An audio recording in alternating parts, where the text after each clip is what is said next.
안녕하세요. 태아의 듣는 이야기입니다. 오늘 들려드릴 이야기는 임승수 작가님의 새로 쓴 원숭이도 이해하는 자본론입니다. 여러분은 혹시 자본론이 뭔지 아시나요? 그럼 자본론을 읽어보신 분 계신가요? 사실 저도 원서는 읽어보지 못했습니다. 어려운 말이 너무 많고 양이 엄청나거든요. 그래서 이 책을 읽게 되었습니다. 이 책은 자본론의 내용을 쉽게 이해할 수 있게 풀어 쓴 책입니다. 다행히 이 책은 원숭이도 이해할 수 있다고 하니 독자분들도 쉽게 들을 수 있을 거라 생각됩니다. 책 읽는 것을 허락해주신 출판사에 감사드리고요. 이번 이야기도 재미있게 들어주세요. 낭독 시작합니다.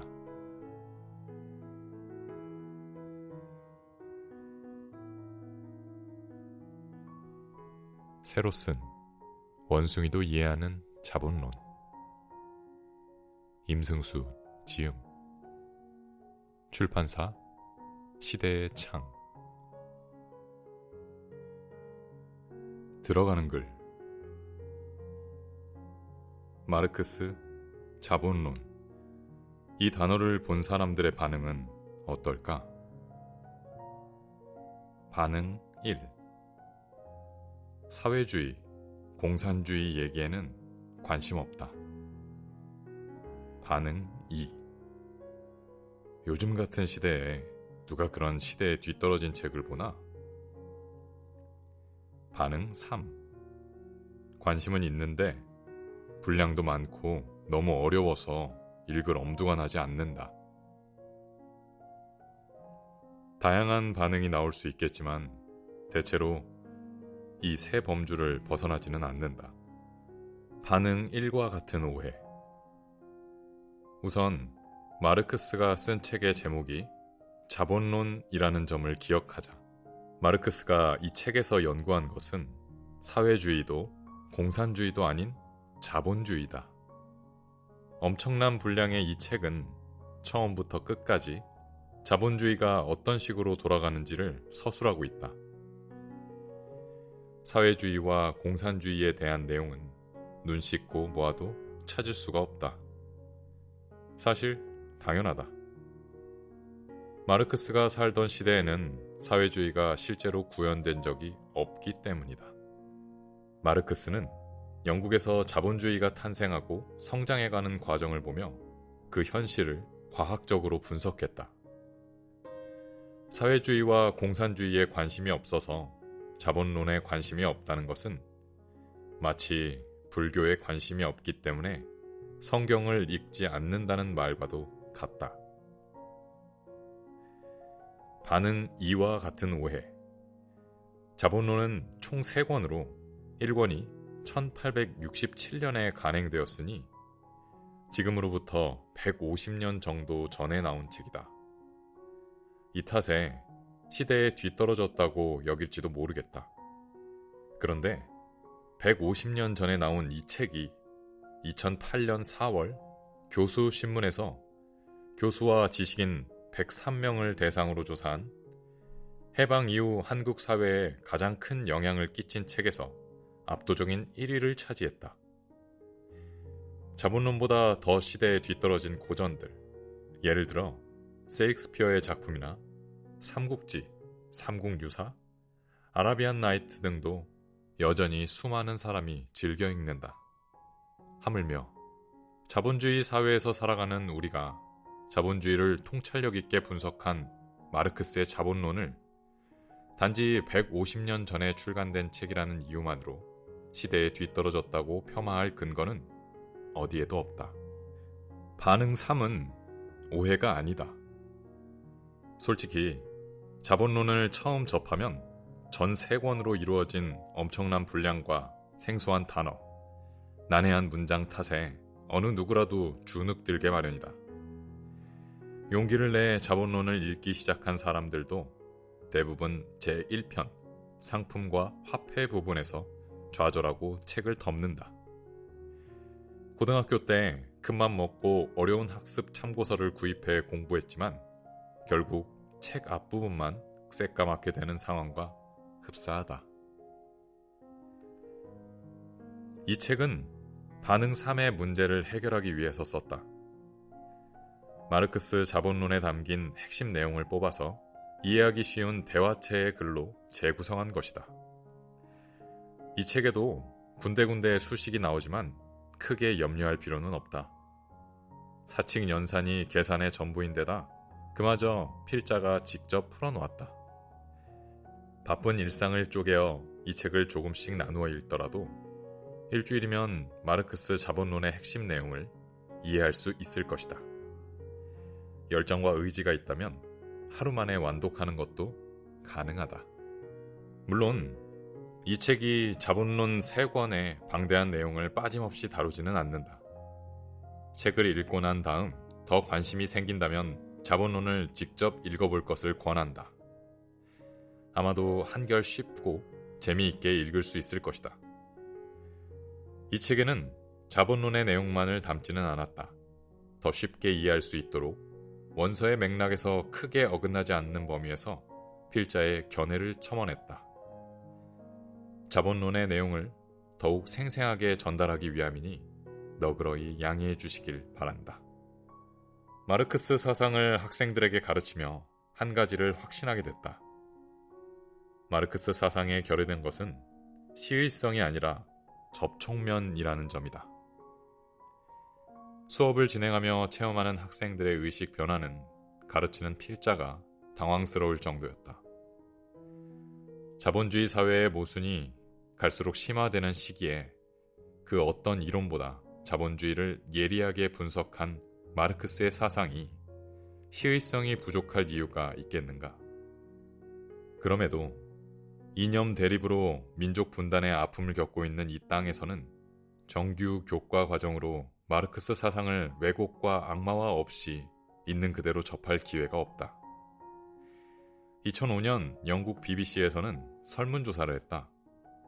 전문가들에게 세계에서 가장 유명하고 영향력 있는 사상가를 뽑아달라고 했는데 마르크스가 1위였다. 그럼에도 대한민국에서 마르크스 사상에 대한 접촉면은 너무나 협소하다. 새로 쓴 원숭이도 이해하는 자본론이 부족하나마 한국 사회에서 마르크스 사상의 대중적 접촉면 역할을 하기를 바란다. 유튜브에서 임승수를 검색하면 필자의 자본론 동영상 강의를 쉽게 찾을 수 있다. 자본론의 핵심 내용인 잉여 가치론을 유도하는 과정을 상세하게 풀어 설명한 강의인데 책을 읽을 때 참고한다면 내용을 이해하는 데 큰 도움이 될 것이다. 심각한 경제 불안과 빈부격차, 실업 문제로 자본주의가 위기로 치닫는 엄중한 시기에 이 책이 자본주의의 본질을 이해하고 새로운 대안을 고민하는 데 조그만 도움이 된다면 더 이상 바랄 것이 없겠다. 4강 이유는 노동자의 빼앗긴 시간에서 나와요. 전 시간에 생산 과정을 들여다보아야 M-C-M'에서 이윤이 어떻게 발생하는지 알 수 있다고 했죠. 그래서 자본의 일반 공식을 다음과 같이 변경하겠습니다. 식이 조금 길어졌죠? 부담스러워할 필요 없어요. 차근차근 알아보겠습니다. 변경 전 식에서 가운데의 C는 변경 후에 C-P-C'이 되었습니다. 이전 식에는 없던 생산 과정을 표시한 것이죠. 시계에 처음에 나오는 화폐 M은 자본가가 사업을 시작하기 전에 보유한 화폐입니다.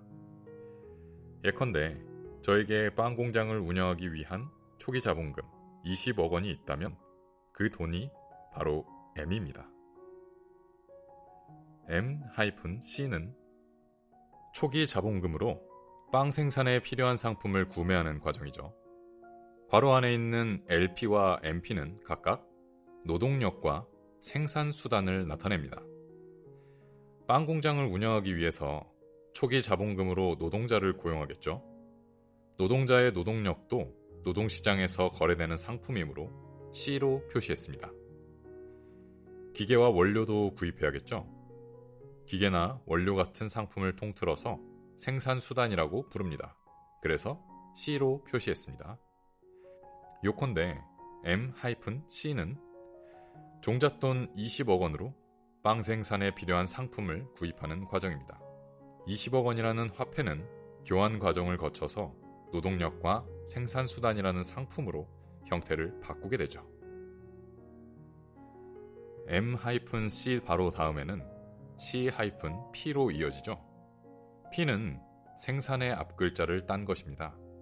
C-P는 자본가가 자신이 구입한 생산수단과 노동력을 투입해 시장에 내다 팔 상품을 본격적으로 생산하는 과정을 나타냅니다. 빵 공장 사장이 고용한 노동자들을 공장에 모아놓고 원료와 제빵 기계를 이용해서 빵을 생산하는 과정이죠. C-P 다음에 이어지는 P-C''은 생산 과정을 통해서 새로운 상품이 만들어지는 것을 나타냅니다. 빵을 만드는 생산 과정이 P이고 그 과정에서 생산된 빵이 C'이죠. P-C''에 이어서 나오는 C'-M'은 상품을 판매해 화폐를 얻는 과정을 나타냅니다. 빵 공장을 예로 들자면 생산 과정에서 만든 빵을 팔아서 돈을 벌어들이는 겁니다. 알다시피 C와 M에 각각 프라임이 붙은 이유는 초기 자본금보다 가치량이 증가되었기 때문입니다.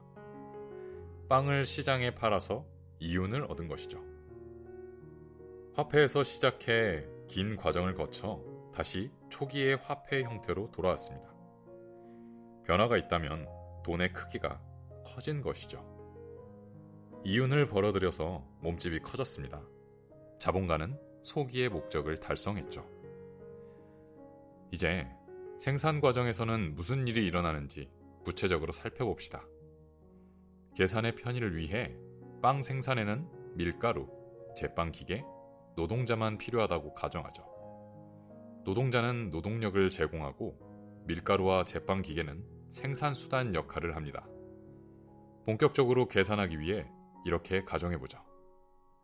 밀가루 1kg는 1 노동시간, 제빵 기계 한 대는 10,000 노동시간, 노동자의 일당 8시간 노동은 빵 1개.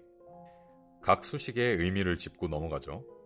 밀가루 1kg는 1 노동시간.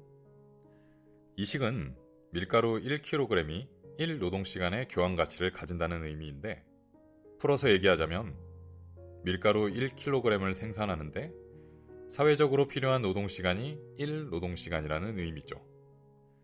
밀 씨앗을 뿌릴 때 시간이 걸리고, 잡초 뽑는 데에도 시간이 걸리고, 퇴비 주는 데도 시간이 걸리고, 추수하는 데도 시간이 걸리고, 탈곡하는 데도 시간이 걸리고, 나달을 빻아서 가루로 만드는 데도 시간이 걸리죠. 이 모든 시간을 다 더한 다음 밀가루의 최종 생산량으로 나눠봤더니 밀가루 1kg당 1시간이라는 결과가 나왔다는 뜻입니다. 제빵기계 한 대는 10,000 노동시간. 이 식은 제빵기계 한 대 만드는데 10,000 노동시간이 걸린다는 의미입니다. 제빵기계의 수명에 대한 언급이 있죠. 10,000개의 빵을 생산하면 기계가 수명을 다합니다. 더 이상 기계를 사용 못한다는 얘기입니다. 노동자의 일당 8시간 노동은 빵 1개. 생산성, 노동자 1명이 8시간 동안 빵 8개 생산.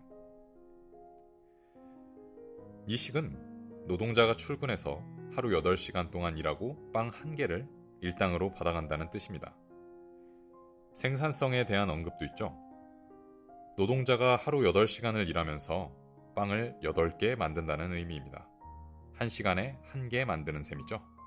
자, 그러면 우선 이 빵 공장에서 생산하는 빵 1개의 교환 가치를 계산해 볼까요? 빵 1개를 만드는데 사회적으로 필요한 노동시간을 계산하면 되겠죠. 노동자는 빵 1개를 만들기 위해 밀가루 1kg을 열심히 반죽한 후에 제빵기계에 넣고 열심히 조작하니 1시간 후 먹음직스러운 빵 1개가 나옵니다. 빵을 그런 방식으로 만드는 곳이 어디 있냐고 따지고 싶으신 분이 있을지도 모르겠네요.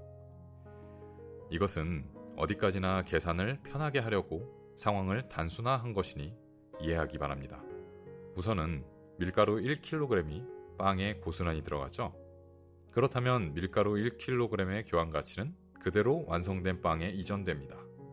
빵을 만들기 위해서는 밀가루뿐만 아니라 제빵기계도 필요한데요. 그렇다면 제빵기계는 빵의 가치 형성에 어떻게 기여할까요? 밀가루는 소모된 만큼만 계산하면 되는데 제빵기계는 빵을 만드는 과정에서 밀가루처럼 특정한 양이 소모되지는 않습니다. 오늘도 내일도 기계는 그 자리에서 열심히 돌아갈 뿐이죠. 어떻게 계산해야 할지 막막한가요? 기계의 수명이라는 요소를 고려하면 어렵지 않게 계산할 수 있습니다. 빵 10,000개를 생산하면 기계의 수명이 다한다고 했습니다. 제빵기계 한 대의 교환 가치는 10,000 노동시간이고요. 결국 제빵기계 한 대가 보유한 10,000 노동시간은 빵 10,000개에 그대로 옮겨졌다고 볼 수 있습니다. 그러면 빵 1개의 제빵기계의 교환 가치가 얼마나 이전됐는지 쉽게 계산할 수 있습니다. 제빵기계 한 대의 교환 가치 10,000 노동시간을 빵 10,000개로 나누면 1 노동시간이 나오죠. 그렇습니다. 제빵기계는 빵 1개를 생산할 때마다 자신이 보유한 가치 10,000 노동시간 중 1 노동시간을 빵으로 옮깁니다. 그렇게 빵 10,000개를 생산하면 기계 수명이 다하겠죠. 이것을 일반적으로 감가상각이라고 합니다. 밀가루와 제빵기계가 빵의 교환가치 형성에 어떤 식으로 기여하는지는 이미 확인했습니다. 이들은 자신의 가치를 그대로 빵에 이전했죠. 이제 노동자의 노동력만 남았죠. 노동자는 빵 1개를 만드는데 1시간이 걸립니다. 이제 수식을 완성할 수 있겠네요. 빵 1개의 교환가치는 밀가루 1kg, 제빵기계의 감가상각, 노동자의 1노동시간. 빵 1개의 교환 가치는 1노동시간, 1노동시간, 1노동시간, 결국 3노동시간. 노동자는 하루에 8시간을 일하면서 빵 8개를 생산합니다. 빵 8개의 교환 가치는 빵 1개의 가치에 8을 곱하면 되겠죠? 빵 8개의 교환 가치는 3노동시간 곱하기 8. 답은 24 노동시간. 빵 8개의 교환 가치는 밀가루 8kg 8노동시간, 제빵기계의 감가상각 8노동시간, 그리고 노동자의 8시간 노동으로 이루어져 있죠. 이것은 앞의 계산 과정을 통해 쉽게 이해할 수 있습니다. 빵의 교환 가치를 구성하는 요소에 뭐가 있었죠? 밀가루, 제빵기계, 노동자의 노동시간이었죠. 그런데 이 세 요소는 각각의 교환 가치를 빵에 이전하는 방식에 큰 차이가 있습니다. 밀가루와 제빵기계는 자신의 교환 가치를 빵에 그대로 이전합니다. 이를테면 밀가루 1kg은 빵에 1노동시간의 교환 가치를 이전하고 밀가루 8kg은 8노동시간의 교환 가치를 이전하죠. 제빵기계도 제 감가상각만큼 교환 가치를 빵에 이전합니다.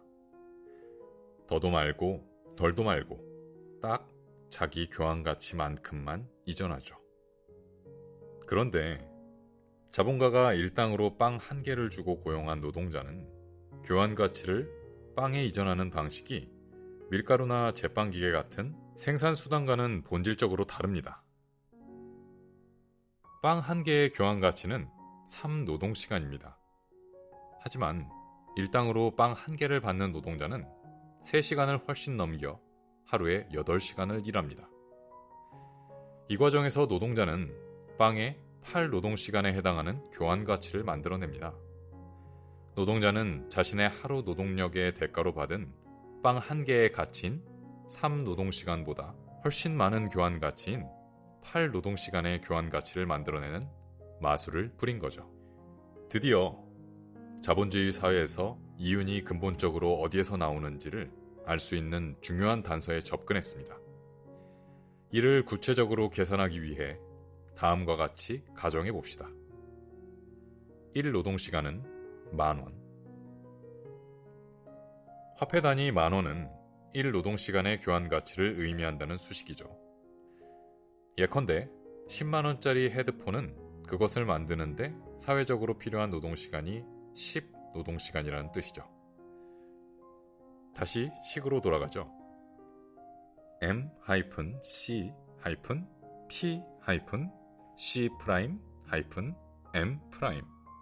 지금까지 빵 만드는 생산 과정을 장황하게 얘기했는데 이 식에서는 P에 해당합니다. 노동자는 8시간 일해서 하루에 빵 8개를 만들었습니다. 위의 식에서 P-C''에 해당합니다. P는 빵을 만드는 생산 과정을 표시한 것이고 C'은 생산 과정을 통해 만들어진 상품, 즉 빵을 표시한 것이니까요. 노동자가 하루에 만든 빵 8개의 교환 가치는 24노동시간입니다. 이제 자본가는 생산 과정을 통해 나온 빵을 시장에 내다 팔아 화폐를 얻는 일만 남았습니다. C'-M' 과정이죠. 빵 8개를 판매해 24만 원의 화폐를 취득합니다. 빵 8개의 교환 가치는 24노동시간이니까요. 계산 결과를 식에 적으면 다음과 같습니다. 노동자 한 명이 하루에 빵 8개를 생산하는 상황을 염두에 두고 식의 나머지 부분도 계산해서 채워보겠습니다. M-C는 초기 자본금으로 생산수단과 노동력을 구입하는 상황을 나타냅니다. C는 노동자 한 명의 일당과 빵 8개를 만드는 데 들어가는 생산수단의 교환 가치겠죠. 노동자 한 명의 일당은 빵 1개입니다. 빵 1개의 교환 가치는 3노동시간이므로 화폐로는 3만 원입니다. 밀가루 8kg과 제빵기계의 감가상각분을 합치면 16노동시간입니다. 이건 16만 원이 되겠죠. 따라서 M-C의 과정에서 필요한 초기 자본금 M은 3만 원 더하기 16만 원, 19만 원, 즉 19만 원이 됩니다. 식에 반영하면 다음과 같습니다. C-P는 구입한 생산수단과 노동력을 활용해 빵을 생산하는 과정을 나타낸 부분입니다. P-C''은 생산 과정을 거쳐 빵 8개가 나온 것을 표시한 것이죠. 빵 8개의 교환 가치는 계산대로 24노동시간입니다. C'-M''은 빵을 시장에서 판매해 화폐를 걷어들이는 과정입니다. 앞서 계산했듯이 24만 원의 화폐를 얻었습니다. 보다시피 19만 원에서 출발한 돈이 24만 원이 됐습니다. 5만 원이나 늘었는데요. 이 5만 원은 자본가가 가져가는 이윤이죠. 그러면 이윤은 도대체 어디서 나온 걸까요? 한번 말해볼 학생 있나요? 밀가루나 기계는 생산 과정에서 제 가치를 그대로 빵에 이전시키니까 거기서 뭔가 새로운 가치가 나올 여지는 없는 것 같아요. 이유는 노동력에서 나올 수밖에 없겠네요. 노동자는 빵 1개를 일당으로 받고 출근해서 하루에 8시간 일하는데 그 8시간에서 일당으로 받은 빵 1개의 노동가치인 3노동시간을 제외하면 5시간이니까 자본가가 가져가는 5만 원과 정확히 네, 정확합니다. 노동자는 일당으로 빵 1개를 받지만 하루 8시간을 노동합니다. 이 과정에서 자신이 만든 빵 8개에 8노동시간의 교환 가치를 추가합니다. 노동자가 빵에 추가한 8노동시간에서 일당으로 받은 3노동시간을 빼면 얼마가 나오나요? 학생이 얘기한 대로 5노동시간이 나옵니다. 화폐로 따지면 5만 원이 되겠죠. 마르크스 자본론에 따르면 자본가가 챙겨가는 이유는 노동자가 받는 임금보다 더 많이 일하면서 발생합니다. 굉장히 신기한 분석인데요. 이런 얘기는 처음 들어봐요. 강의 첫 시간에 자본주의 사회의 착취 구조를 숫자로 증명할 수 있다고 하셨는데 바로 이거였나 보네요. 빵 공장에서 100명의 노동자가 이런 근로 조건으로 일한다면 한 명당 5만 원씩 자본가가 이윤을 챙겨가니까 여기에 100명을 곱하면 하루에 500만 원씩 자기 몫으로 챙기게 되는 거네요. 결국엔 자본가만 부자가 되는 구조군요. 노동자 100명이 하루에 8시간씩 일하는데 그중 5시간은 결국 자본가를 위해 일하는 셈이니까요. 솔직히 예전의 노예제 사회와 다를 것이 없는 것 같아요. 충격적이네요. 임직원 10만 명이 일하는 대기업이 있다고 합시다. 이런 방식으로 직원 한 명당 1시간씩 빼앗을 수 있다면 하루에 총 몇 시간을 빼앗나요? 임직원이 10만 명이니 무려 10만 시간입니다. 누군가 나를 위해서 하루에 10만 시간씩 일을 해준다면 내가 부자가 되지 않을 방법이 있을까요? 물론 회사에서 만든 제품이 잘 팔린다는 전제가 필요하지만 따지고 보면 노예 주인도 노예한테 시간을 빼앗았고 봉건 영주도 농노에게 시간을 빼앗았죠. 마찬가지로 자본론에 따르면 자본주의 사회에서도 자본가가 노동자의 시간을 빼앗고 있다는 결론이 나옵니다. 잉여 가치와 상품의 가치. 자, 다음은 불변 자본과 가변 자본이라는 새 개념을 소개하겠습니다.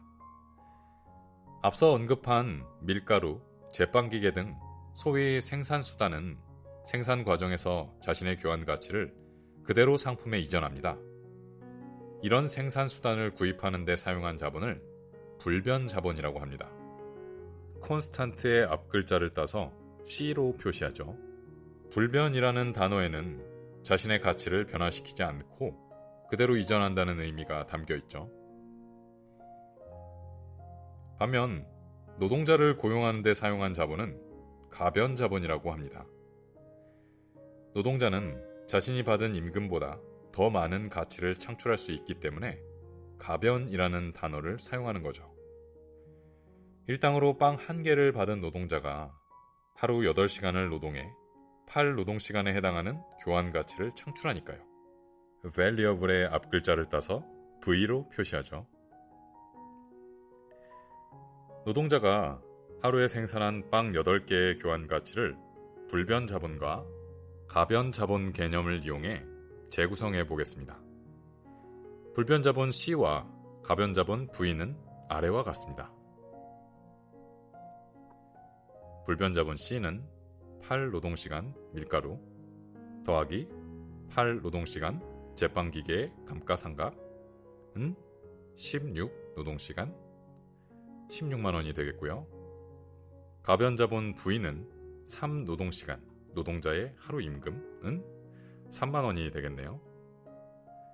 자본가가 불변 자본 C와 가변 자본 V를 구입하는 데 든 비용은 초기 자본금 19만 원이었죠. 생산 과정을 거쳐서 나온 빵 8개의 가치는 다음과 같이 구성됩니다. 빵 8개의 가치는 밀가루 8kg 더하기 기계의 감가상각 더하기 노동자의 8노동시간은 24노동시간이 됩니다. 이 중에서 밀가루 8kg 더하기 기계의 감가상각 부분은 불변 자본에 해당하는 부분입니다. C로 표시할 수 있겠죠. 노동자의 8시간 노동은 어떻게 분석할 수 있을까요? 노동자의 8시간 노동 가운데 3시간은 자신이 임금으로 받은 일당 3만 원에 해당하죠. 이 시간을 임금, 즉 가변 자본 V로 표시할 수 있습니다. 그러면 노동자의 8시간 노동은 V와 5노동시간으로 구성되겠죠. 이제 5노동시간만 남았습니다. 이 5노동시간이 노동자가 자본가에게 빼앗긴 시간, 즉 온전히 자본가의 이윤을 위해 일한 시간이죠. 이것을 잉여노동이라고 부르고 잉여노동을 통해 창출된 교환 가치를 잉여가치라고 부릅니다. 잉여가치는 surplus의 앞글자를 따서 S라고 쓰죠. 식에 적용하면 다음과 같습니다. 빵 8개의 가치는 C 16 노동시간 더하기 V 3 노동시간 더하기 S 5 노동시간은 24 노동시간. 임금은 노동력의 대가. 방금 계산한 빵 8개의 경우만이 아니라 일반 상품의 교환가치 모두 이 세 요소로 이루어지는군요. 저는 이제까지 노동자가 받는 임금은 생산 현장에서 자신이 일한 만큼 받는다고 생각했어요. 자연스럽게 임금은 노동의 대가라고 생각했는데 마르크스의 분석을 보니 노동자는 일한 만큼 임금을 받지 못하고 있네요.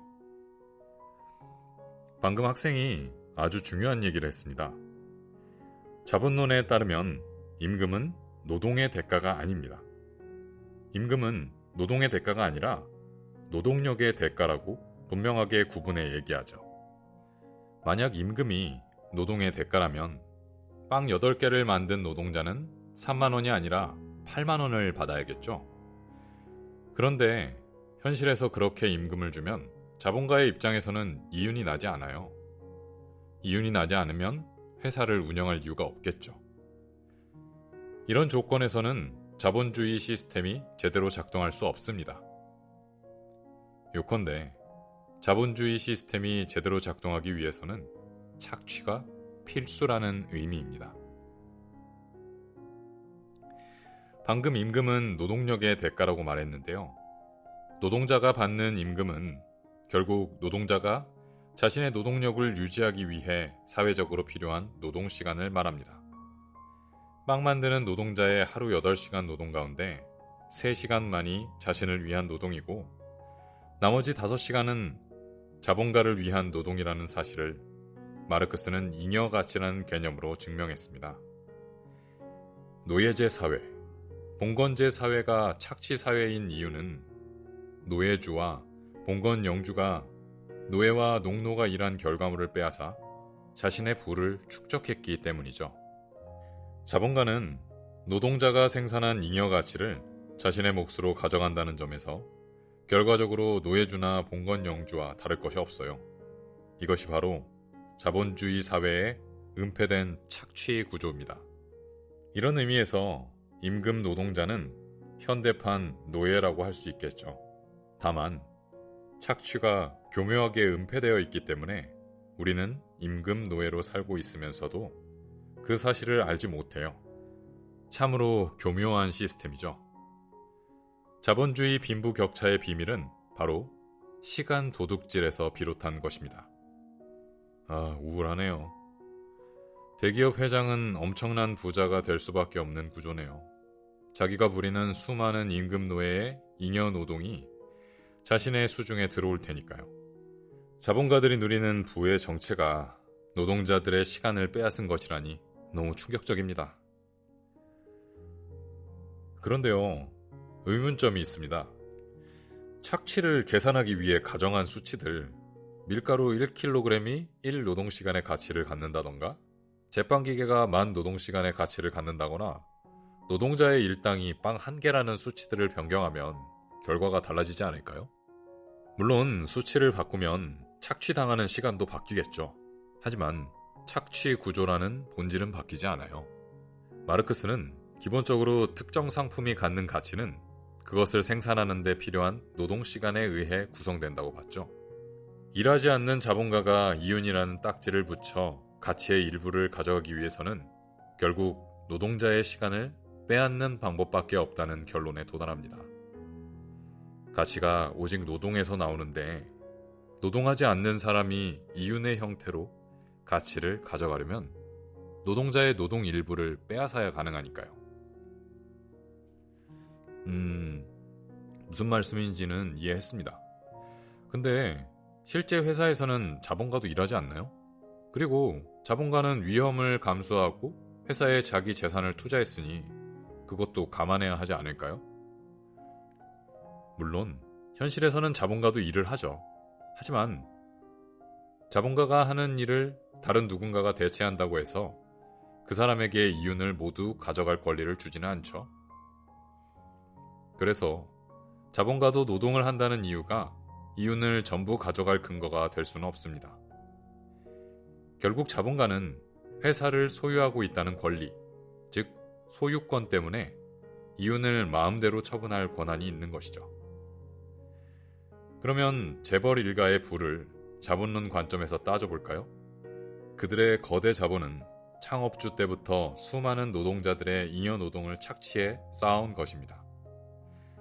자본가가 위험을 감수하고 투자했다는 거대한 자본도 사실 그 형성 과정을 따지면 과거 착취의 결과물이죠. 그저 노예제 사회에서는 노예를 부리는 것이 합법인 것처럼 자본주의 사회에서는 자본 소유자가 이윤을 다 가져가는 것이 합법일 뿐입니다.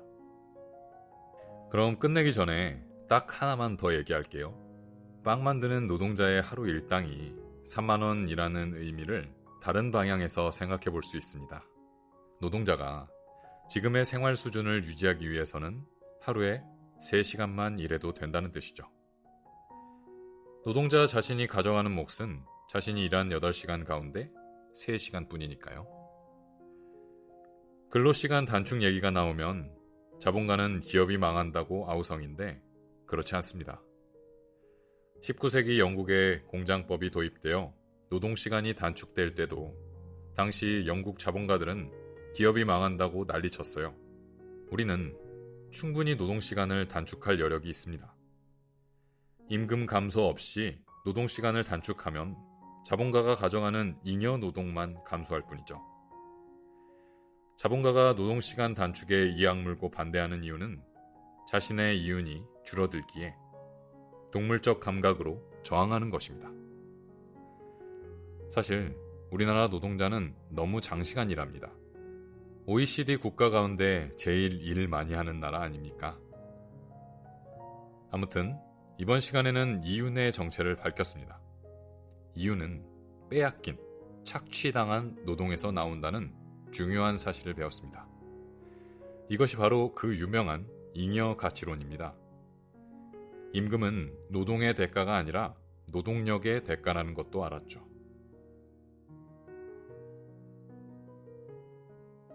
자본주의 사회의 목표는 이윤 추구입니다.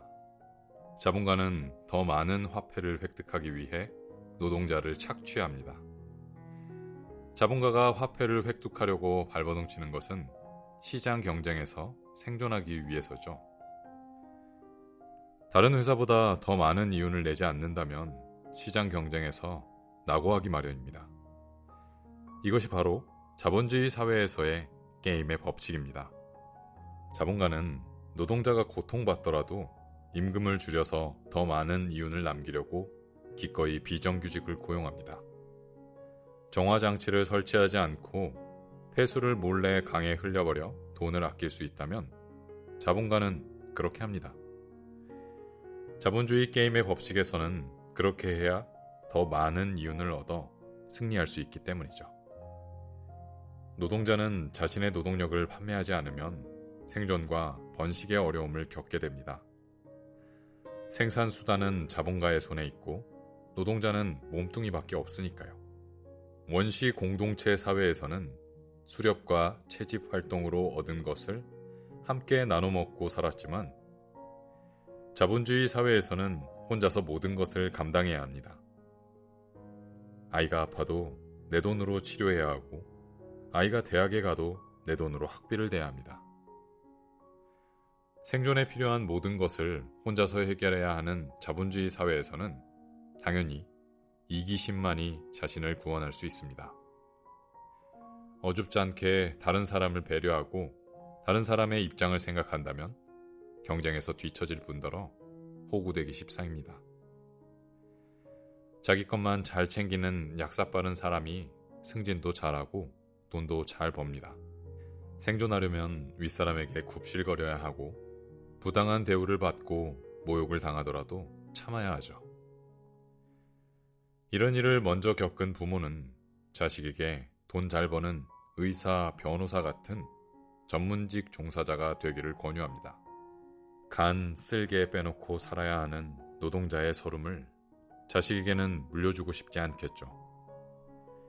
아이에게 공부를 잘해야 한다고, 좋은 대학에 가야 한다고 강요합니다. 우리 사회에서는 좋은 대학을 나와야 전문직 종사자가 되기 쉬우니까요. 자본주의 게임의 법칙은 자연스럽게 학교로 스며듭니다. 아이들은 아침 0교시부터 시작해 야간 자율학습을 하거나 학원에 다니고 새벽까지 독서실에서 공부합니다. 친구를 누르고 더 좋은 점수를 얻어야 원하는 학교에 진학할 수 있습니다. 학업 때문에 극심하게 스트레스를 받아 심지어 스스로 목숨을 끊기도 하죠. 이를 두고 대한민국 학부모의 비정상적 교육열 탓에 교육이 망가졌다고 진단한다면 현상만 보고 본질은 파악하지 못한 것입니다. 그 어느 부모가 자식에게 노동자로 살아가는 서글픔과 고단함을 물려주고 싶겠습니까? 자본주의 사회와 그 게임의 법칙이 우리에게 이기적이 되기를 강요하기 때문이죠.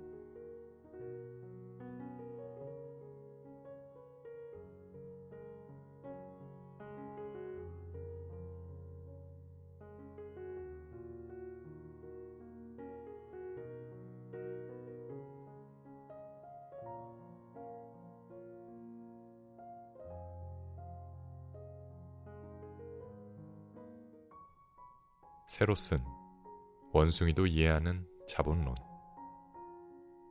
임승수 지음. 출판사 시대의 창. 들어가는 글. 마르크스 자본론. 이 단어를 본 사람들의 반응은 어떨까? 반응 1. 사회주의, 공산주의 얘기에는 관심 없다. 반응 2. 요즘 같은 시대에 누가 그런 시대에 뒤떨어진 책을 보나? 반응 3. 관심은 있는데 분량도 많고 너무 어려워서 읽을 엄두가 나지 않는다. 다양한 반응이 나올 수 있겠지만 대체로 이 세 범주를 벗어나지는 않는다. 반응 1과 같은 오해. 우선 마르크스가 쓴 책의 제목이 자본론이라는 점을 기억하자. 마르크스가 이 책에서 연구한 것은 사회주의도 공산주의도 아닌 자본주의다. 엄청난 분량의 이 책은 처음부터 끝까지 자본주의가 어떤 식으로 돌아가는지를 서술하고 있다. 사회주의와 공산주의에 대한 내용은 눈 씻고 모아도 찾을 수가 없다. 사실 당연하다. 마르크스가 살던 시대에는 사회주의가 실제로 구현된 적이 없기 때문이다. 마르크스는 영국에서 자본주의가 탄생하고 성장해가는 과정을 보며 그 현실을 과학적으로 분석했다. 사회주의와 공산주의에 관심이 없어서 자본론에 관심이 없다는 것은 마치 불교에 관심이 없기 때문에 성경을 읽지 않는다는 말과도 같다. 반응 2와 같은 오해. 자본론은 총 3권으로 1권이 1867년에 간행되었으니 지금으로부터 150년 정도 전에 나온 책이다. 이 탓에 시대에 뒤떨어졌다고 여길지도 모르겠다. 그런데 150년 전에 나온 이 책이 2008년 4월 교수 신문에서 교수와 지식인 103명을 대상으로 조사한 해방 이후 한국 사회에 가장 큰 영향을 끼친 책에서 압도적인 1위를 차지했다.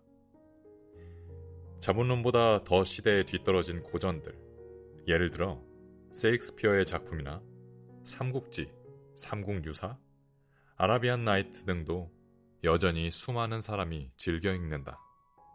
하물며 자본주의 사회에서 살아가는 우리가 자본주의를 통찰력 있게 분석한 마르크스의 자본론을 단지 150년 전에 출간된 책이라는 이유만으로 시대에 뒤떨어졌다고 폄하할 근거는 어디에도 없다. 반응 3은 오해가 아니다.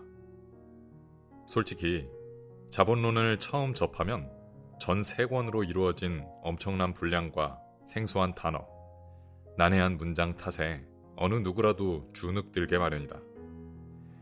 용기를 내 자본론을 읽기 시작한 사람들도 대부분 제1편 상품과 화폐 부분에서 좌절하고 책을 덮는다. 고등학교 때 큰맘 먹고 어려운 학습 참고서를 구입해 공부했지만 결국 책 앞부분만 새까맣게 되는 상황과 흡사하다. 이 책은 반응 3의 문제를 해결하기 위해서 썼다. 마르크스 자본론에 담긴 핵심 내용을 뽑아서 이해하기 쉬운 대화체의 글로 재구성한 것이다. 이 책에도 군데군데 수식이 나오지만 크게 염려할 필요는 없다. 사칙 연산이 계산의 전부인데다 그마저 필자가 직접 풀어놓았다. 바쁜 일상을 쪼개어 이 책을 조금씩 나누어 읽더라도 일주일이면 마르크스 자본론의 핵심 내용을 이해할 수 있을 것이다. 열정과 의지가 있다면 하루 만에 완독하는 것도 가능하다. 물론 이 책이 자본론 3권의 방대한 내용을 빠짐없이 다루지는 않는다. 책을 읽고 난 다음 더 관심이 생긴다면 자본론을 직접 읽어볼 것을 권한다. 아마도 한결 쉽고 재미있게 읽을 수 있을 것이다.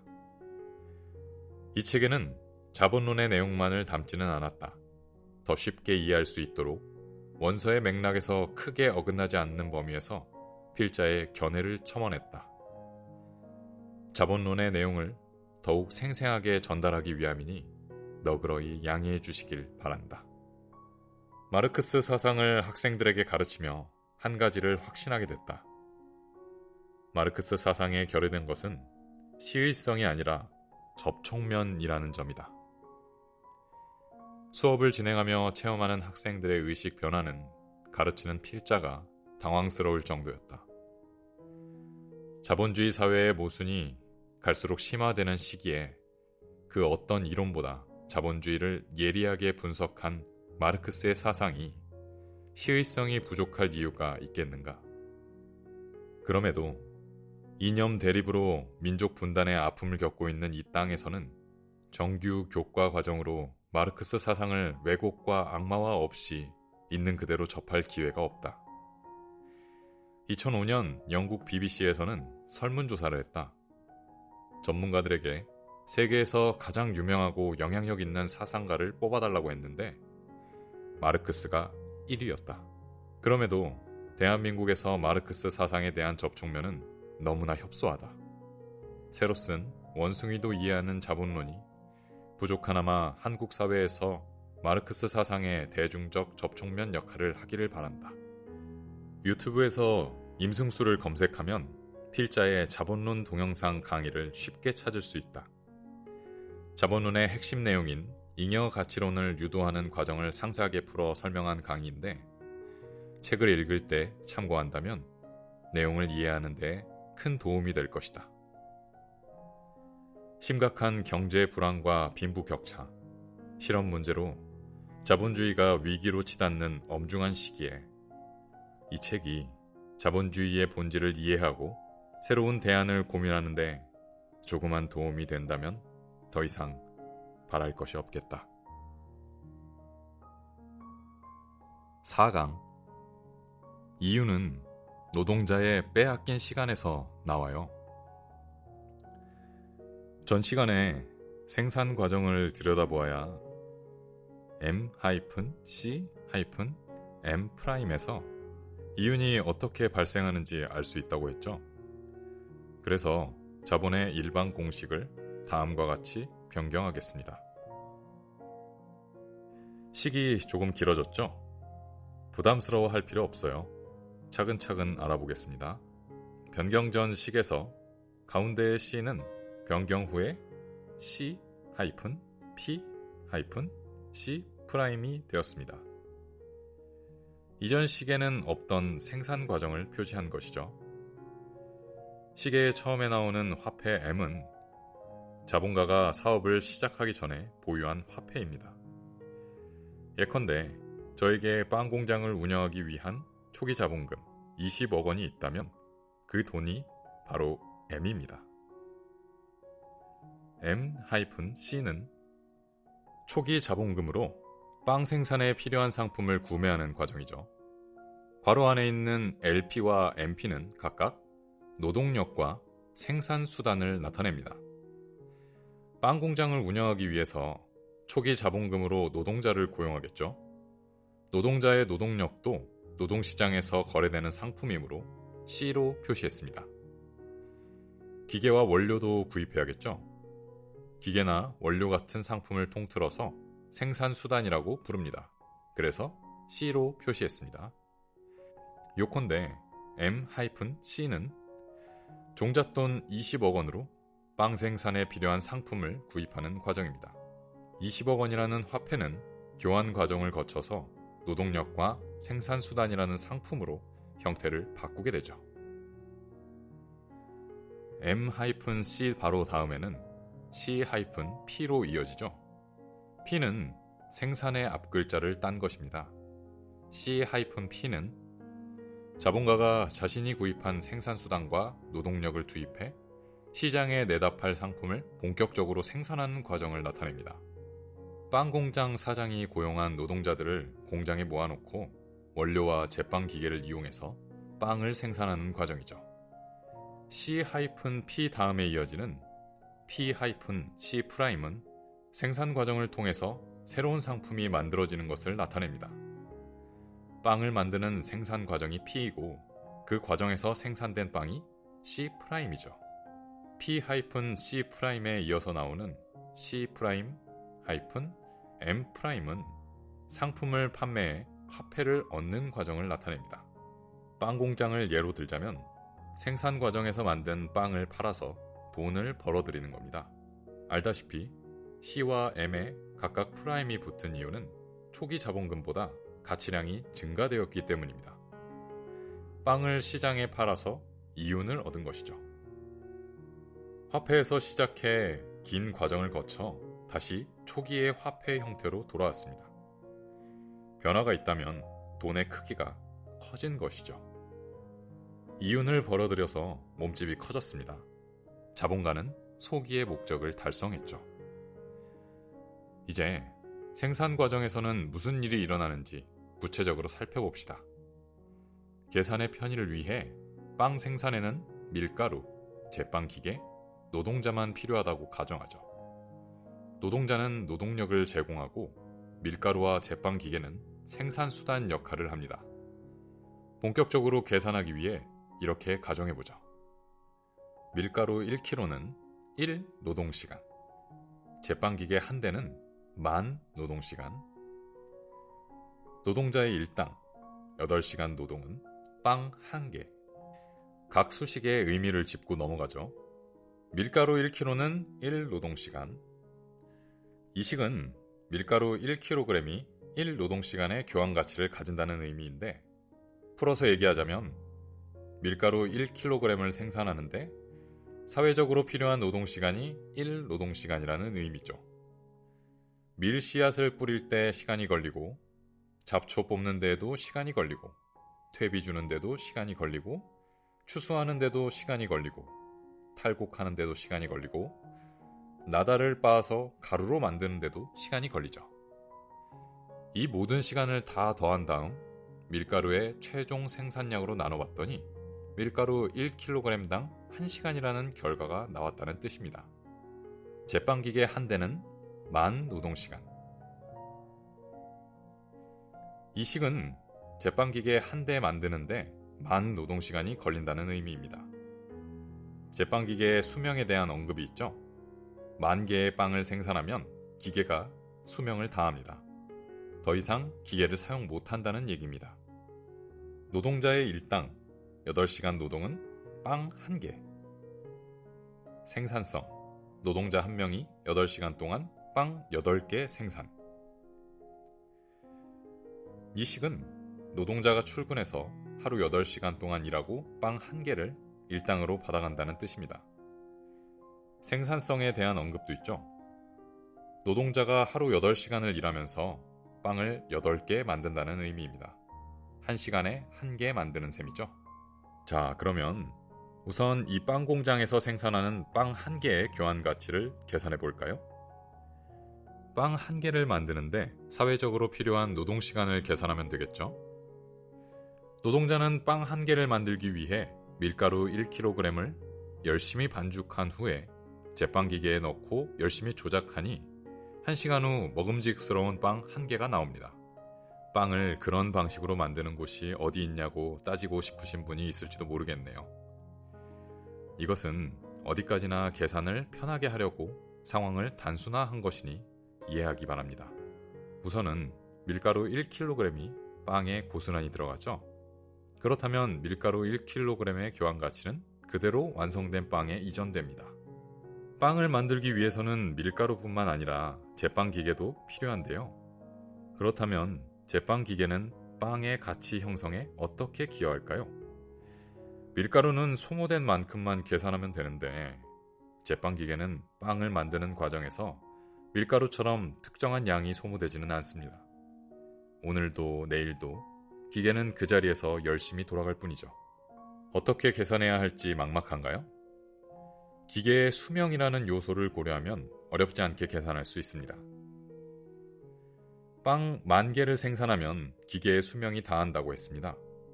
제빵기계 한 대의 교환 가치는 10,000 노동시간이고요. 결국 제빵기계 한 대가 보유한 10,000 노동시간은 빵 10,000개에 그대로 옮겨졌다고 볼 수 있습니다. 그러면 빵 1개의 제빵기계의 교환 가치가 얼마나 이전됐는지 쉽게 계산할 수 있습니다. 제빵기계 한 대의 교환 가치 10,000 노동시간을 빵 10,000개로 나누면 1 노동시간이 나오죠. 그렇습니다. 제빵기계는 빵 1개를 생산할 때마다 자신이 보유한 가치 10,000 노동시간 중 1 노동시간을 빵으로 옮깁니다. 그렇게 빵 10,000개를 생산하면 기계 수명이 다하겠죠. 이것을 일반적으로 감가상각이라고 합니다.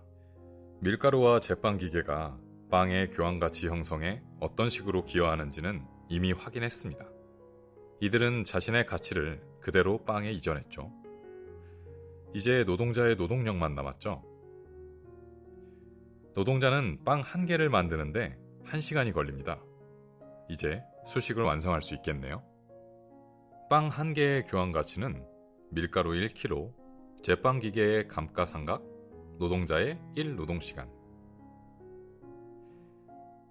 빵 1개의 교환 가치는 1노동시간, 1노동시간, 1노동시간, 결국 3노동시간.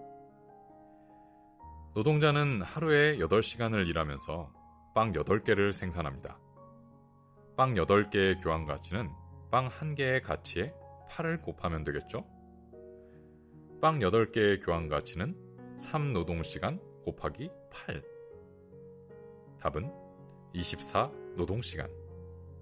빵 8개의 교환 가치는 밀가루 8kg, 8노동시간, 제빵기계의 감가상각 8노동시간, 그리고 노동자의 8시간 노동으로 이루어져 있죠. 이것은 앞의 계산 과정을 통해 쉽게 이해할 수 있습니다. 빵의 교환 가치를 구성하는 요소에 뭐가 있었죠? 밀가루, 제빵기계, 노동자의 노동시간이었죠. 그런데 이 세 요소는 각각의 교환 가치를 빵에 이전하는 방식에 큰 차이가 있습니다. 밀가루와 제빵기계는 자신의 교환 가치를 빵에 그대로 이전합니다. 이를테면 밀가루 1kg은 빵에 1노동시간의 교환 가치를 이전하고 밀가루 8kg은 8노동시간의 교환 가치를 이전하죠. 제빵기계도 제 감가상각만큼 교환 가치를 빵에 이전합니다.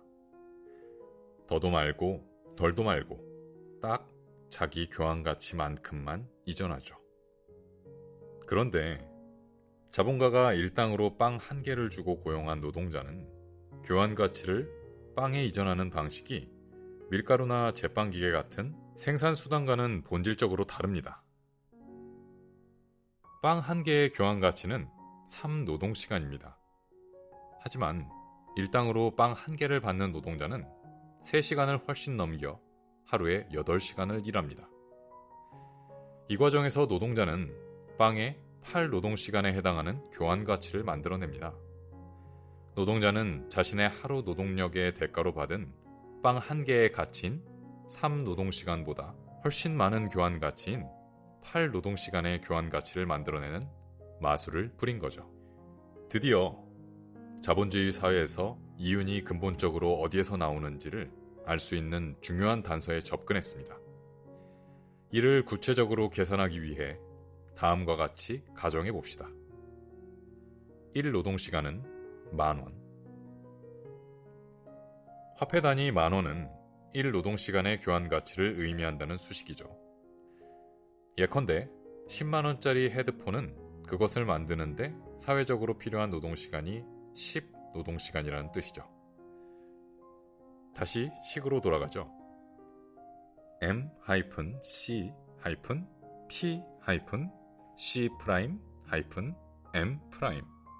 지금까지 빵 만드는 생산 과정을 장황하게 얘기했는데 이 식에서는 P에 해당합니다. 노동자는 8시간 일해서 하루에 빵 8개를 만들었습니다. 위의 식에서 P-C''에 해당합니다. P는 빵을 만드는 생산 과정을 표시한 것이고 C'은 생산 과정을 통해 만들어진 상품, 즉 빵을 표시한 것이니까요. 노동자가 하루에 만든 빵 8개의 교환 가치는 24노동시간입니다. 이제 자본가는 생산 과정을 통해 나온 빵을 시장에 내다 팔아 화폐를 얻는 일만 남았습니다. C'-M' 과정이죠. 빵 8개를 판매해 24만 원의 화폐를 취득합니다. 빵 8개의 교환 가치는 24노동시간이니까요. 계산 결과를 식에 적으면 다음과 같습니다. 노동자 한 명이 하루에 빵 8개를 생산하는 상황을 염두에 두고 식의 나머지 부분도 계산해서 채워보겠습니다. M-C는 초기 자본금으로 생산수단과 노동력을 구입하는 상황을 나타냅니다. C는 노동자 한 명의 일당과 빵 8개를 만드는 데 들어가는 생산수단의 교환 가치겠죠. 노동자 한 명의 일당은 빵 1개입니다.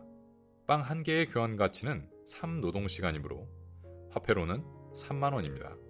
밀가루 8kg과 제빵기계의 감가상각분을 합치면 16노동시간입니다. 이건 16만 원이 되겠죠. 따라서 M-C의 과정에서 필요한 초기 자본금 M은 3만 원 더하기 16만 원, 19만 원, 즉 19만 원이 됩니다. 식에 반영하면 다음과 같습니다. C-P는 구입한 생산수단과 노동력을 활용해 빵을 생산하는 과정을 나타낸 부분입니다. P-C'은 생산 과정을 거쳐 빵 8개가 나온 것을 표시한 것이죠. 빵 8개의 교환 가치는 계산대로 24노동시간입니다. C'-M'은 빵을 시장에서 판매해 화폐를 걷어들이는 과정입니다. 앞서 계산했듯이 24만 원의 화폐를 얻었습니다. 보다시피 19만 원에서 출발한 돈이 24만 원이 됐습니다. 5만 원이나 늘었는데요. 이 5만 원은 자본가가 가져가는 이윤이죠. 그러면 이윤은 도대체 어디서 나온 걸까요? 한번 말해볼 학생 있나요?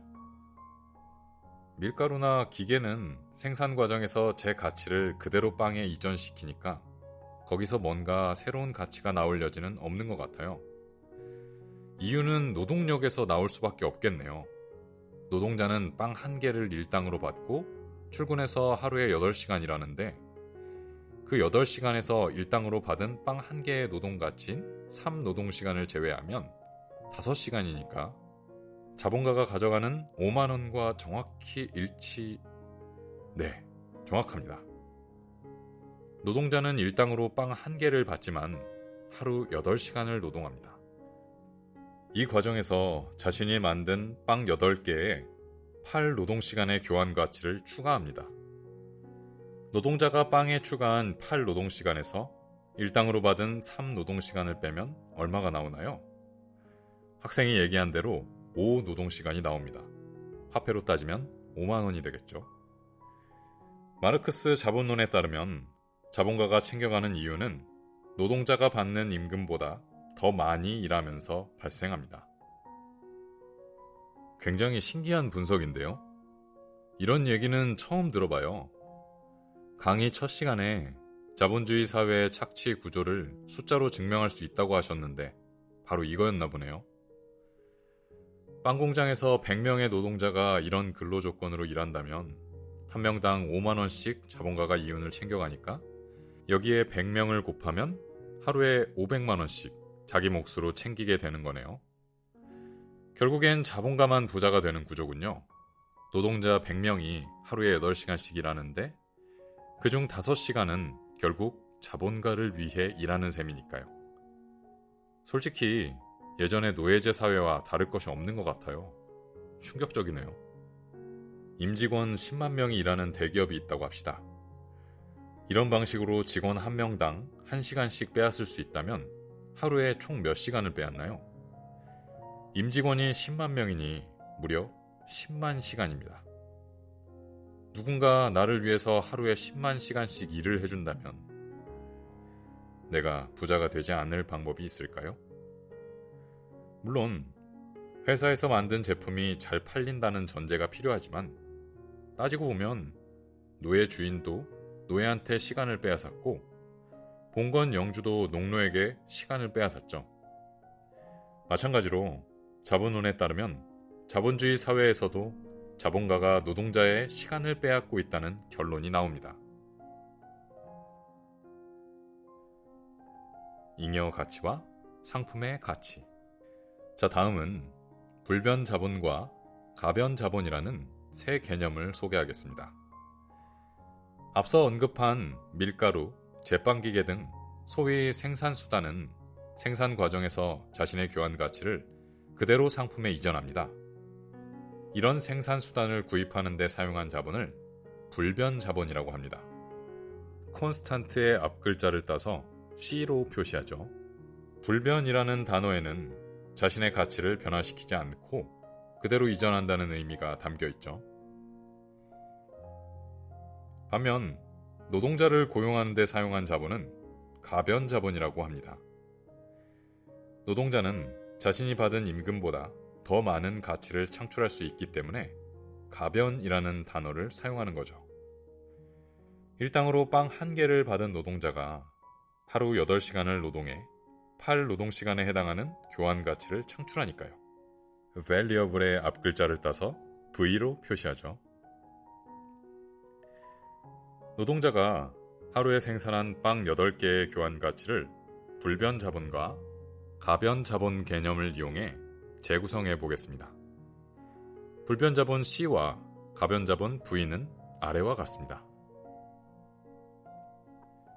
불변 자본 C는 8노동시간 밀가루 더하기 8노동시간 제빵기계의 감가상각은 16노동시간 16만 원이 되겠고요.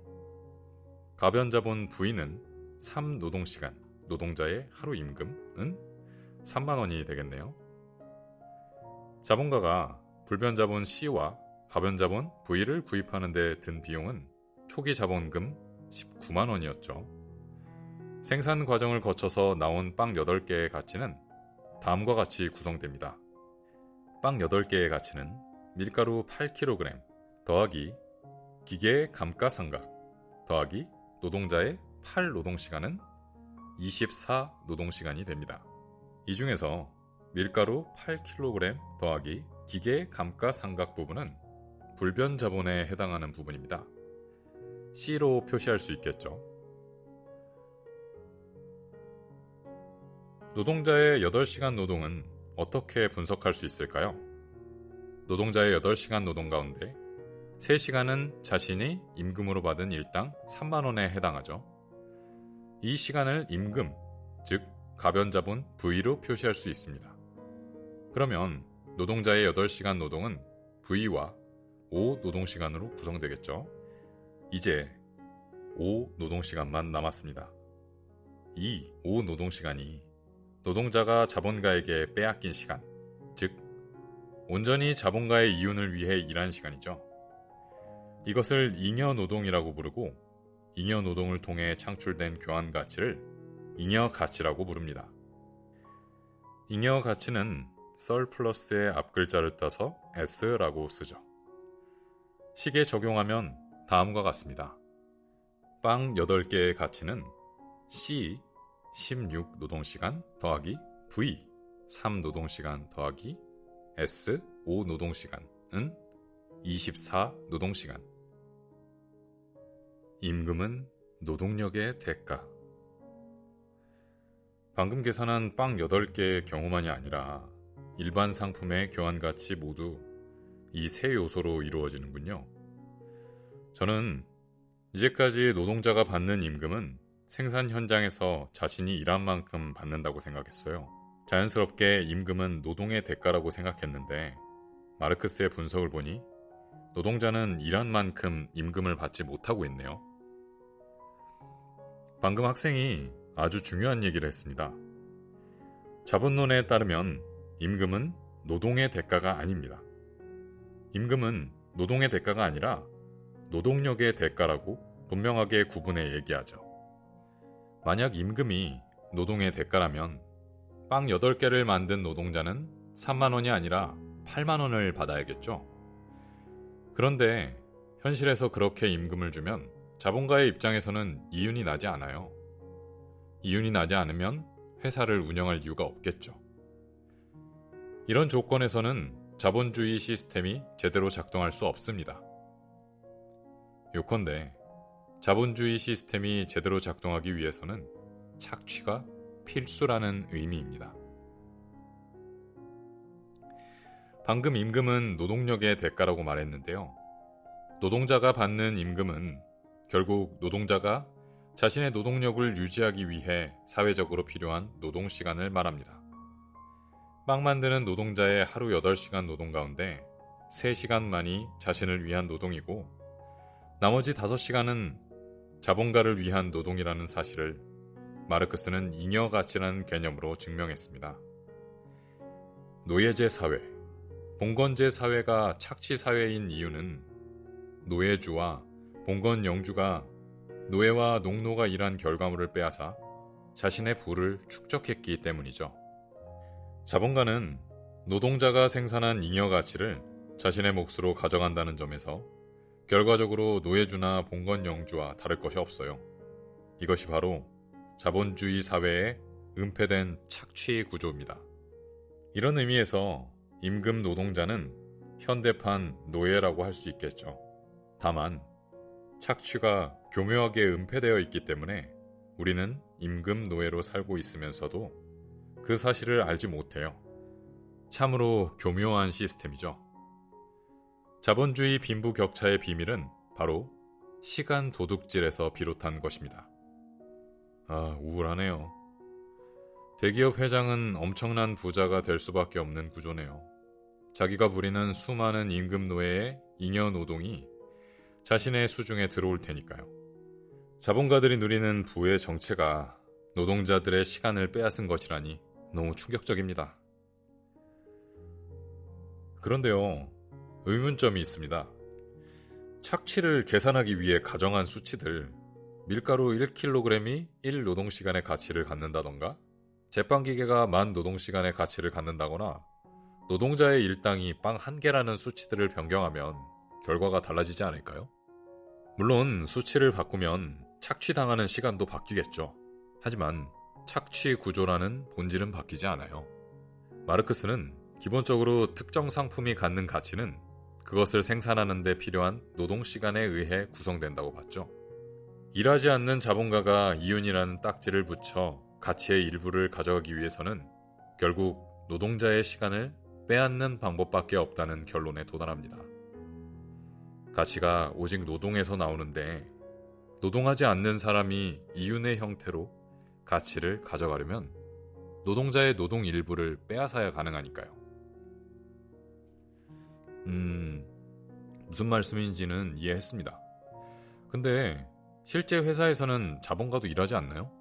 그리고 자본가는 위험을 감수하고 회사에 자기 재산을 투자했으니 그것도 감안해야 하지 않을까요? 물론 현실에서는 자본가도 일을 하죠. 하지만 자본가가 하는 일을 다른 누군가가 대체한다고 해서 그 사람에게 이윤을 모두 가져갈 권리를 주지는 않죠. 그래서 자본가도 노동을 한다는 이유가 이윤을 전부 가져갈 근거가 될 수는 없습니다. 결국 자본가는 회사를 소유하고 있다는 권리, 즉 소유권 때문에 이윤을 마음대로 처분할 권한이 있는 것이죠.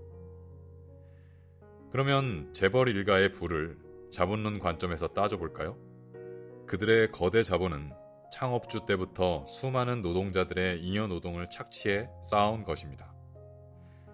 자본가가 위험을 감수하고 투자했다는 거대한 자본도 사실 그 형성 과정을 따지면 과거 착취의 결과물이죠. 그저 노예제 사회에서는 노예를 부리는 것이 합법인 것처럼 자본주의 사회에서는 자본 소유자가 이윤을 다 가져가는 것이 합법일 뿐입니다. 그럼 끝내기 전에 딱 하나만 더 얘기할게요. 빵 만드는 노동자의 하루 일당이 3만 원이라는 의미를 다른 방향에서 생각해 볼 수 있습니다. 노동자가 지금의 생활 수준을 유지하기 위해서는 하루에 3시간만 일해도 된다는 뜻이죠. 노동자 자신이 가져가는 몫은 자신이 일한 8시간 가운데 3시간 뿐이니까요. 근로시간 단축 얘기가 나오면 자본가는 기업이 망한다고 아우성인데 그렇지 않습니다. 19세기 영국에 공장법이 도입되어 노동시간이 단축될 때도 당시 영국 자본가들은 기업이 망한다고 난리쳤어요. 우리는 충분히 노동시간을 단축할 여력이 있습니다. 임금 감소 없이 노동시간을 단축하면 자본가가 가져가는 잉여 노동만 감소할 뿐이죠. 자본가가 노동시간 단축에 이악 물고 반대하는 이유는 자신의 이윤이 줄어들기에 동물적 감각으로 저항하는 것입니다. 사실 우리나라 노동자는 너무 장시간 일합니다. OECD 국가 가운데 제일 일 많이 하는 나라 아닙니까? 아무튼 이번 시간에는 이윤의 정체를 밝혔습니다. 이윤은 빼앗긴, 착취당한 노동에서 나온다는 중요한 사실을 배웠습니다. 이것이 바로 그 유명한 잉여 가치론입니다. 임금은 노동의 대가가 아니라 노동력의 대가라는 것도 알았죠. 자본주의 사회의 목표는 이윤 추구입니다. 자본가는 더 많은 화폐를 획득하기 위해 노동자를 착취합니다. 자본가가 화폐를 획득하려고 발버둥 치는 것은 시장 경쟁에서 생존하기 위해서죠. 다른 회사보다 더 많은 이윤을 내지 않는다면 시장 경쟁에서 낙오하기 마련입니다. 이것이 바로 자본주의 사회에서의 게임의 법칙입니다. 자본가는 노동자가 고통받더라도 임금을 줄여서 더 많은 이윤을 남기려고 기꺼이 비정규직을 고용합니다. 정화장치를 설치하지 않고 폐수를 몰래 강에 흘려버려 돈을 아낄 수 있다면 자본가는 그렇게 합니다. 자본주의 게임의 법칙에서는 그렇게 해야 더 많은 이윤을 얻어 승리할 수 있기 때문이죠. 노동자는 자신의 노동력을 판매하지 않으면 생존과 번식의 어려움을 겪게 됩니다. 생산수단은 자본가의 손에 있고 노동자는 몸뚱이밖에 없으니까요. 원시 공동체 사회에서는 수렵과 채집 활동으로 얻은 것을 함께 나눠 먹고 살았지만 자본주의 사회에서는 혼자서 모든 것을 감당해야 합니다. 아이가 아파도 내 돈으로 치료해야 하고 아이가 대학에 가도 내 돈으로 학비를 대야 합니다. 생존에 필요한 모든 것을 혼자서 해결해야 하는 자본주의 사회에서는 당연히 이기심만이 자신을 구원할 수 있습니다. 어줍지 않게 다른 사람을 배려하고 다른 사람의 입장을 생각한다면 경쟁에서 뒤처질 뿐더러 호구되기 십상입니다. 자기 것만 잘 챙기는 약삭 빠른 사람이 승진도 잘하고 용돈도 잘 법니다. 생존하려면 윗사람에게 굽실거려야 하고 부당한 대우를 받고 모욕을 당하더라도 참아야 하죠. 이런 일을 먼저 겪은 부모는 자식에게 돈 잘 버는 의사, 변호사 같은 전문직 종사자가 되기를 권유합니다. 간, 쓸개 빼놓고 살아야 하는 노동자의 서름을 자식에게는 물려주고 싶지 않겠죠. 아이에게 공부를 잘해야 한다고, 좋은 대학에 가야 한다고 강요합니다. 우리 사회에서는 좋은 대학을 나와야 전문직 종사자가 되기 쉬우니까요. 자본주의 게임의 법칙은 자연스럽게 학교로 스며듭니다. 아이들은 아침 0교시부터 시작해 야간 자율학습을 하거나 학원에 다니고 새벽까지 독서실에서 공부합니다. 친구를 누르고 더 좋은 점수를 얻어야 원하는 학교에 진학할 수 있습니다. 학업 때문에 극심하게 스트레스를 받아 심지어 스스로 목숨을 끊기도 하죠. 이를 두고 대한민국 학부모의 비정상적 교육열 탓에 교육이 망가졌다고 진단한다면 현상만 보고 본질은 파악하지 못한 것입니다. 그 어느 부모가 자식에게 노동자로 살아가는 서글픔과 고단함을 물려주고 싶겠습니까? 자본주의 사회와 그 게임의 법칙이 우리에게 이기적이 되기를 강요하기 때문이죠.